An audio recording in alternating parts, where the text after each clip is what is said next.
Baik, bismillahirrahmanirrahim. Assalamualaikum warahmatullahi wabarakatuh. Di sini saya Rahma Alia akan mempresentasikan sebuah artikel yang berjudul Menganalisis dan Mengukur Minat Bakat dalam Biologi atau Analisis Biologi. Dipenuhinya tugas ini untuk memenuhi salah satu tugas mata kuliah English for Biology yang diampu oleh dosen Bapak Dr. Abdul Syahid MPD. Nah, memasuki latar belakang. Pendidikan ini adalah sebuah ilmu yang mempelajari atau ilmu yang didapat dan bersumber dari manapun. Seiring berjalannya waktu, perubahan akan terus-menerus terjadi pada setiap periode dan perkembangan akan terus berjalan sesuai dengan budaya kehidupan. Kemudian ada pun minat. Minat ini berupa usaha manusia atas keinginan dan dasar daripada kemauan dalam dirinya pribadi.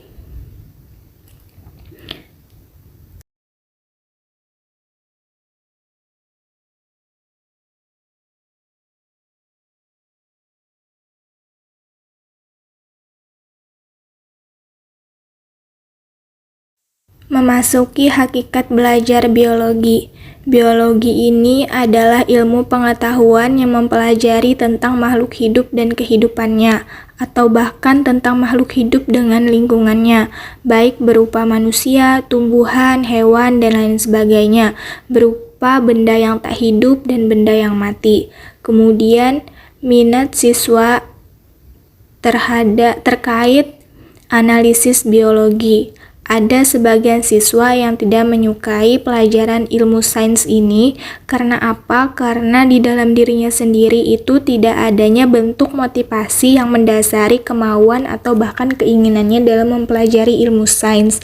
Atau bahkan ada sebagian orang atau siswa memiliki rasa takut dan trauma pada lingkungan sekitarnya atau bahkan beberapa periode kehidupannya. Seperti menurut pendapat Thomson, bahwasanya pada tahun 2011 motivasi itu dibentuk atas dasar kemauan dan keinginan pribadi.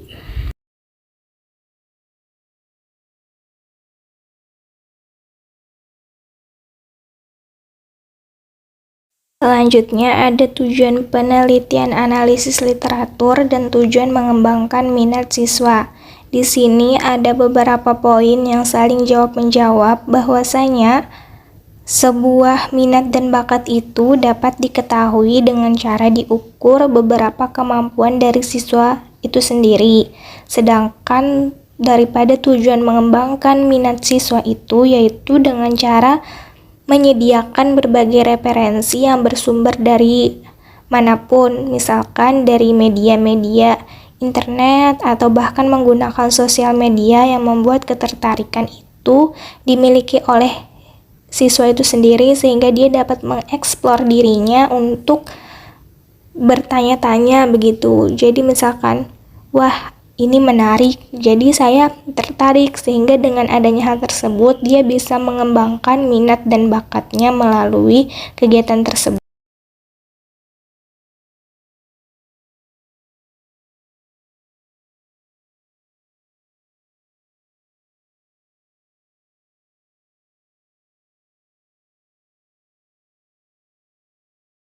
Dapat disimpulkan bahwa ketika seorang siswa itu diberikan kebebasan dalam melakukan percobaan atau bereksperimen, maka dengan sendiri ia akan memiliki daya tarik dan dapat menunjang pengetahuannya secara lebih luas lagi.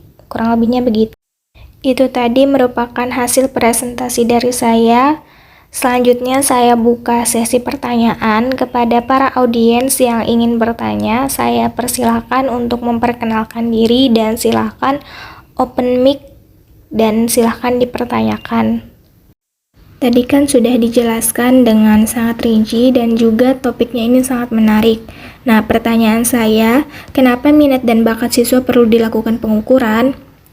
Baik, di sini saya akan langsung menjawab, yaitu karena kita sebagai calon guru, terkhususnya untuk para guru di luar sana, harus mengetahui tentang minat dan bakat siswa. Hal tersebut untuk menunjang kualitas kita sebagai seorang guru untuk tahu tentang hal yang membuat siswa tidak tertarik dalam pembelajaran. Baik, terima kasih. Untuk pertanyaan kedua, mengapa hanya melakukan penelitian analisis biologi? Kenapa tidak dilakukan analisis pada bidang yang lain?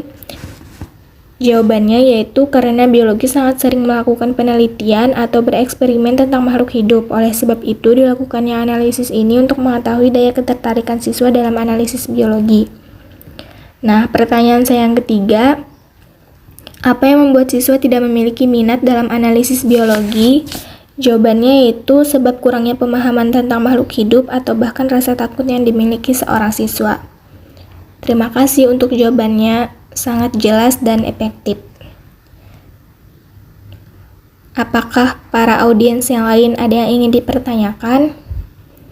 Baik, saya Maulidia Hidayati, izin bertanya. Yaitu pertanyaannya, apakah biologi itu ilmu yang harus melakukan penelitian pada setiap pertemuan? Baik, di sini akan langsung saya jawab, yaitu biologi ini ilmu yang dapat dipelajari lewat buku atau bahkan lewat sumber manapun. Akan tetapi, ketika siswa langsung bereksperimen atau melakukan percobaan sendiri, maka akan menimbulkan pemahaman yang lebih luas lagi terhadap dirinya sendiri dan akan memberikan dampak dan manfaat untuk diri sendiri. Baik, untuk pertanyaan kedua, mengapa masih banyak siswa yang menutup diri untuk tidak mengeksplor dirinya dalam bidang sains? Nah, jawabannya ini kurang lebih dengan pertanyaan ketiga dari saudari Fatimah tadi, yaitu jawabannya karena mungkin ada sebagian siswa yang fobia, yang memiliki rasa takut atau trauma, entah itu pada hewan, tumbuhan, manusia yang merupakan makhluk hidup. Jadi kurang lebih seperti itu jawaban dari saya. Apakah dapat diterima? Saya kembalikan kepada audiens. Baik, terima kasih. Jawabannya sangat menarik dan sangat efektif, dapat dipahami dan dapat diterima. Nah, mungkin sudah tidak ada pertanyaan lagi ya. Jadi, di sini saya sebagai moderator sekaligus presentation mengucapkan terima kasih banyak kepada para audiens yang telah berpartisipasi dan aktif pada diskusi kita kali ini. Terima kasih telah mengikuti Zoom meeting ini sampai dengan selesai. Saya Rahma Alia pamit undur diri. Atas segala kesalahan, kehilapan, kurangnya mohon dimaafkan dan dimaklumi, karena saya hanya manusia biasa dan segala sempurna dan kelebihan hanya dimiliki oleh Allah Subhanahu wa Ta'ala. Sekali lagi saya ucapkan terima kasih banyak. Saya Rahma Alia, saya akhiri. Sekian dan terima kasih. Wassalamualaikum warahmatullahi wabarakatuh.